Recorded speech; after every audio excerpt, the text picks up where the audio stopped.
আজকে যে ভিডিওটা করছি এটা একটা বোতলের ছবি আমি আঁকবো। বোতলের সাবজেক্ট নিয়েছি। বোতলের মধ্যে যে আমরা ডিজাইন করব, ফুল দিয়ে ডিজাইন করব, এই ডিজাইনটাও এঁকে নিয়েছি। প্রথমে বোতলটা আঁকা হয়েছে, এখন ডিজাইনগুলো দিচ্ছি। যে বাকি ফুলগুলো আছে ওই ফুলগুলো আবার নিচে পড়ে আছে, এরকম একটা ছবি আঁকা হচ্ছে। দেখেন এখন পাতাগুলো দিচ্ছি। এই যে বোতলটা এঁকে নিয়েছি, বোতলের ফুলগুলো এখন স্কেচ করে দিচ্ছি বা একটু গাঢ় করার জন্য আবার টেনে দিচ্ছি।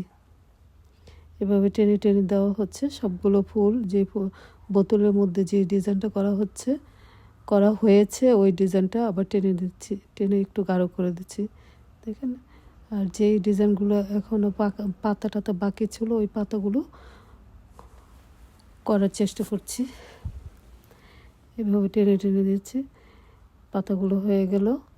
এখন একটু স্কেচ করে দেব, বোতলটা একটু গাঢ় করে দেব পেন্সিল দিয়ে। এভাবে টেনে টেনে দিচ্ছি, গাঢ় করতেছি। কিন্তু এখানে পেন্সিলটা হালকা, তো এই জন্য গাঢ় হতে চাচ্ছে না।